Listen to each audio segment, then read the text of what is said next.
Welcome back to ABC General Hospital Spoilers channel.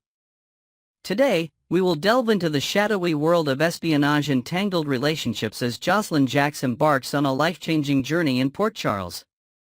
Her decision to join forces with Agent Jack Brennan catapults her into a web of secrets and deception, testing her loyalties and friendships in ways she never imagined. From undercover missions at Port Charles University to the growing bond with Emma Scorpio Drake, and the enigmatic allure of Professor Dalton, this week promises high-stakes drama and unexpected turns. Let's explore the intricate layers of Jocelyn's new reality, complete with inventive twists and vivid details, as her double life unfolds. A fateful decision, Jocelyn joins the WSB. In a moment that reshapes her entire future, Jocelyn Jacks stands at a crossroads when Agent Jack Brennan extends a covert offer that could redefine her path. This wasn't a proposition she could brush aside lightly. It demanded sleepless nights and deep introspection beneath the quiet glow of her bedroom lamp, weighing the risks against the thrill of purpose. After days of inner turmoil, picturing herself as a guardian of justice amidst the chaos of Port Charles, Jocelyn resolves to embrace this daring new chapter. With a firm handshake and a steely gaze, she officially becomes an agent of the World Security Bureau, WSB, stepping into a realm where danger and duty intertwine. Brennan, with his stern demeanor and piercing clarity, lays out the unbreakable terms of her contract under the dim light of a secluded warehouse on the outskirts of town. Absolute secrecy. Not even her mother, Carly Corinthos, can be privy to this truth. The weight of this pact hangs heavy as Jocelyn realizes she's bound to a double life, one that could fracture the trust of those closest to her. The unspoken betrayal stings even before it's revealed, as both Jocelyn and Brennan harbor this monumental secret, leaving Carly vulnerable to a heartbreak compounded by the dual deception of her daughter and a trusted ally. How long can Jocelyn carry the burden of this hidden identity before it unravels? The challenge of secrecy, Carly's unknowing heartache. Keeping her WSB affiliation under wraps proves to be an uphill battle for Jocelyn, especially when it comes to Carly, whose maternal instincts are as sharp as ever. Imagine Carly catching fleeting glimpses of unease in Jocelyn's eyes during their nightly dinners at the Corinthos estate, sensing an unspoken distance as her daughter deflects questions about late-night study sessions with vague excuses. Jocelyn's heart aches each time she sidesteps Carly's concerned inquiries, knowing that every evasive word builds a wall between them. Brennan's warning echoes in her mind like a relentless drumbeat. Disclosure to anyone, especially family, could jeopardize not just her mission but her safety. Yet, whispers among Port Charles's rumor mill, fueled by a mysterious tip to a local gossip columnist, suggest that Carly might not be the toughest hurdle Jocelyn faces. A storm brews on the horizon as her undercover role demands even greater subterfuge, pulling her into a vortex of lies that could engulf more than just her relationship with her mother. Will Carly's intuition pierce through the veil of secrecy, or will Jocelyn's resolve hold firm against the tide of maternal suspicion? Undercover at PCU, a mission fraught with obstacles. Jocelyn's inaugural mission as a WSB agent thrusts her into the deceptive guise of a student at Port Charles University, PCU, a setting ripe with intrigue and youthful ambition. Her objective is razor-sharp: infiltrate the inner circle of the enigmatic Professor Henry Hank Dalton, a figure rumored to be entangled in clandestine activities far beyond the lecture hall. Picture Jocelyn blending into the campus crowd, her backpack slung casually over one shoulder, as she scribbles notes in anthropology class while covertly observing Dalton's every move, his cryptic phone calls in hushed tones, the locked briefcase he guards with vigilance.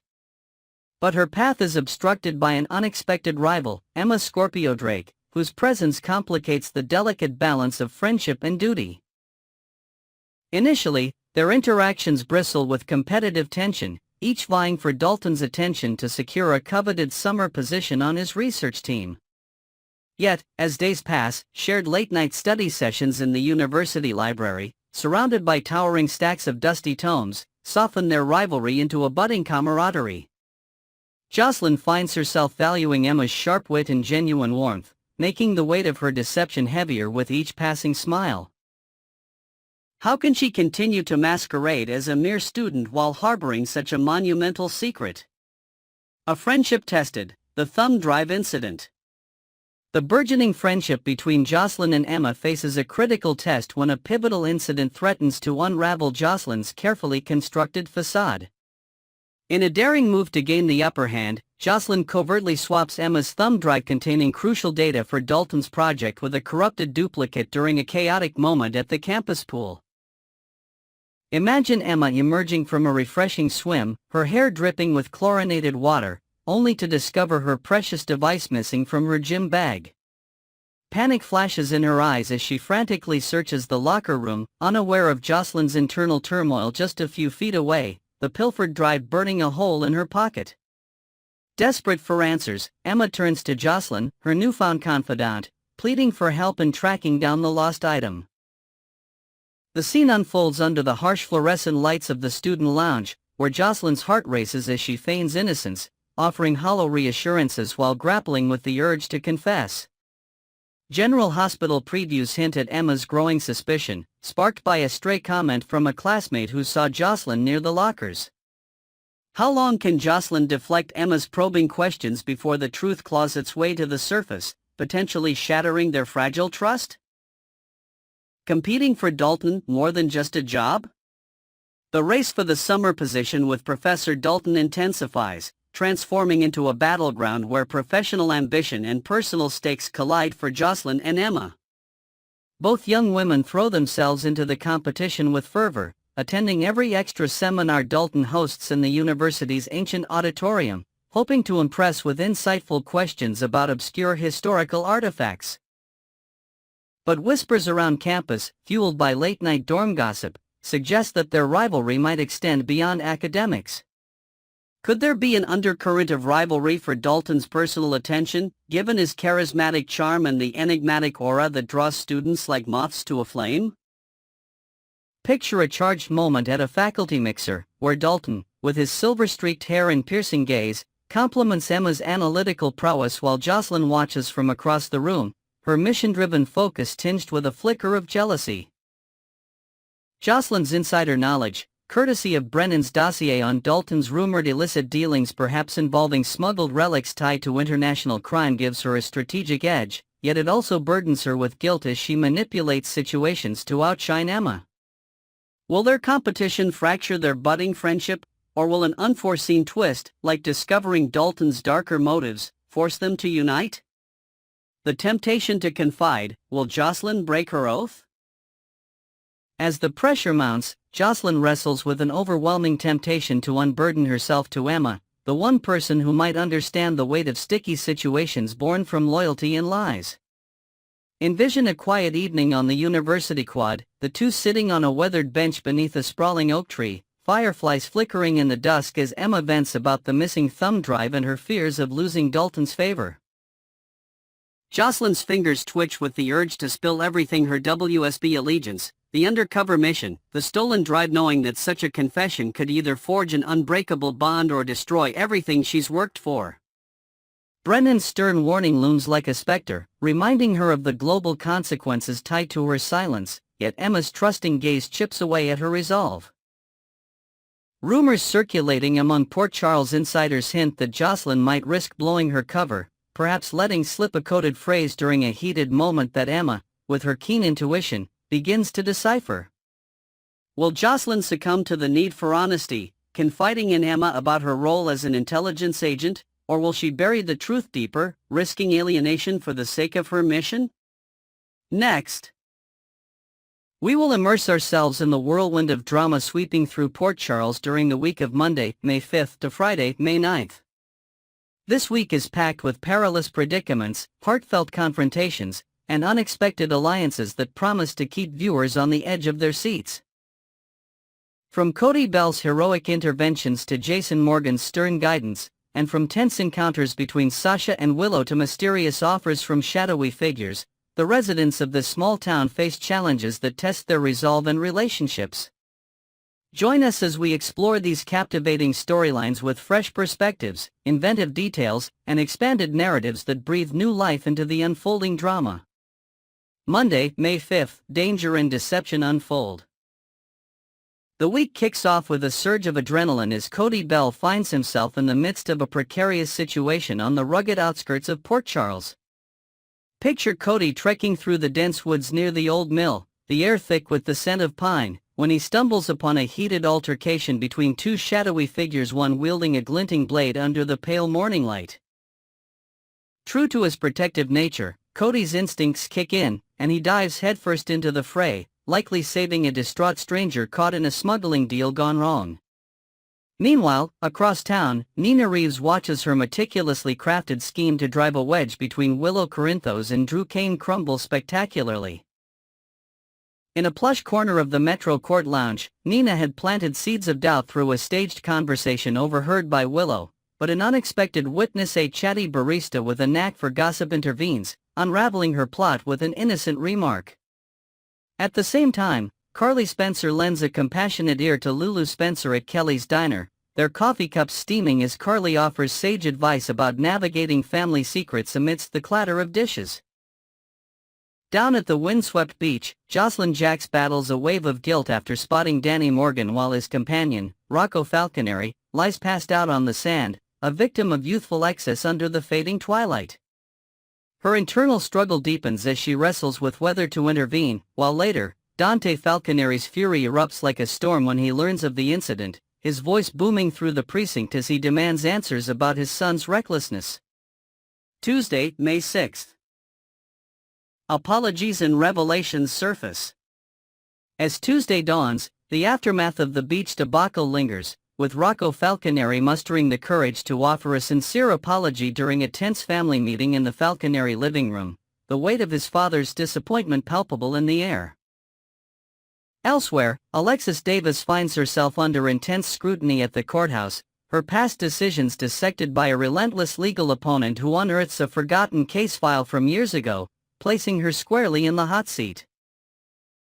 Simultaneously, Drew Cain uncovers crucial intel, perhaps a hidden audio recording slipped to him by a hospital orderly revealing a plot tied to his recent drug test results, prompting him to summon Max Scorpio to the hospital for a clandestine discussion in a sterile, echoing corridor. On another front, Lois Chirulo's voice trembles with desperation as she pleads with Dante at a quiet park bench, her words laden with emotion as she hints at a staggering secret about Brooke Lynn Chase's child. Could Dante be the father, a revelation that would shake their family to its core? Rounding out the day, Christina Corinthos Davis bears her soul to Lucky Spencer in the serene garden of the Courtemain estate, the rustling leaves mirroring her inner turmoil as she confides fears about her fractured family ties, seeking Lucky's grounded perspective under a canopy of blooming roses. Wednesday, May 7th, gestures of peace and growing bonds. Midweek brings a flicker of hope as Christina extends a gesture of reconciliation, likely to her mother Alexis, who faced turmoil the previous day. Envision Christina arriving at Alexis's modest office with a small, hand-painted ceramic dove, a symbol of peace she crafted herself, hoping to mend the rift after their recent clashes, the morning light casting soft shadows on their tentative embrace. Meanwhile, Brooke Lynn Chase is struck with bewilderment, possibly overhearing whispers of Lois and Dante's cryptic exchange while sorting through wedding plans in the Courtemain library, her mind racing with questions about what secrets her mother harbors. At the same time, Lulu's heart swells with gratitude, perhaps toward Carly for her earlier guidance, as they share a fleeting but warm exchange outside the Invaders newsroom, Lulu's eyes reflecting newfound clarity amidst the bustle of downtown Port Charles. Elsewhere, a tender moment unfolds as Gio Palmieri opens up to Emma Scorpio Drake under the flickering neon lights of a local diner, their milkshakes forgotten as he shares dreams of a music career, forging an ever closer connection with Emma's empathetic nod. Completing the day, Jack Brennan meets with Jocelyn Jackson Vaughn in a dimly lit safe house near the docks, his voice low and urgent as he briefs them on a critical mission tied to Professor Dalton. Maps and coded messages spread across a weathered table, intensifying the stakes of their undercover operation. Thursday, May 8th, tough love and hidden agendas. As Thursday arrives, Jason Morgan dons the mantle of stern protector, delivering a dose of tough love likely tied to the beach incident involving Danny and Rocco. Picture a gritty confrontation in the backroom of Corinthos Coffee, Jason's piercing gaze locking with Danny's as he lays down hard truths about responsibility, the scent of roasted beans mingling with the tension, even though the news didn't leak through Jocelyn. Concurrently, Portia Robinson subtly probes Willow for information during a seemingly casual chat at the hospital cafeteria, her probing questions about Drew's recent behavior veiled behind a forced smile over lukewarm coffee, hinting at deeper suspicions. Across town, Dante unburdens himself to Sonny Corinthos in the privacy of Sonny's penthouse, the city skyline a somber backdrop as he hints at a seismic revelation about Brooklyn's secret, each word heavy with the burden of family ties. Meanwhile, Brad Cooper stands at a crossroads, making a life-altering decision perhaps to sever ties with a dangerous ally and strike a deal with an underground figure like Selena Wu in a shadowy alley where whispers of betrayal linger. Lastly, Nina Reeves and Curtis Ashford find solace in shared misery at a quiet jazz bar on the edge of town, their glasses clinking as they lament over failed plans and fractured relationships, the soulful saxophone weaving through their melancholic exchange. Friday, May 9th, tensions flare and mysteries deepen. The week crescendos on Friday with a charged confrontation between Sasha Corbin and Willow Corinthos at a bustling farmers market near the pier, their voices sharp over the aroma of fresh lavender as unresolved issues tied to Michael Corinthos ignite a fierce clash, drawing curious glances from passers-by. Simultaneously, Brooke Lynn and Harrison Chase seek counsel from Alexis Davis in her cluttered law office, papers strewn across the desk as they discuss a pivotal step in their adoption journey, the weight of hope and uncertainty etched on their faces. Elsewhere, Lulu corners Ned Quartermaine in the grand parlor of the Quartermaine mansion, her journalistic tenacity on full display as she peppers him with pointed questions about Dante and Brooke Lynn's child, the ancestral portraits bearing silent witness to their charged dialogue. Tracy Quartermaine, meanwhile, is caught off guard by an astonishing development, perhaps witnessing Willow and Drew reconciling during a chance encounter at the park, her usually composed demeanor cracking with surprise as she adjusts her sunglasses. Finally, the enigmatic Jen Sidwell extends a provocative offer, potentially tied to Deception Cosmetics, during a secretive meeting in a high-end penthouse overlooking Port Charles, his smirk hinting at ulterior motives, perhaps a hostile takeover bid disguised as a partnership that could spell upheaval for Maxie Jones and her team. A week of high stakes in Port Charles. This week in Port Charles is a tapestry of danger, emotion, and intrigue, woven with threads of loyalty and betrayal that bind the residents in unexpected ways. Cody's bravery in the face of peril contrasts with Nina's faltering schemes, while familial tensions from Dante's rage to Jason's tough love ripple through the Falconeri and Morgan clans. Christina's outreach and Joe's heartfelt connection with Emma offer glimmers of warmth amidst the storm, yet Portia's probing, Brad's drastic choice, and Sidwell's ominous proposal cast long shadows over the town. Each day builds on the last, from Sasha and Willow's fiery spat to Lulu's relentless pursuit of truth with Ned, painting a vivid portrait of a community teetering on the edge of revelation. Imagine the heartbeat of Port Charles pulsing through every corner, from the tranquil beach where mistakes linger to the opulent estates hiding whispered secrets as these intertwined lives navigate the chaos of May sweeps. Will resolutions emerge, or will new fissures widen under the weight of hidden truths?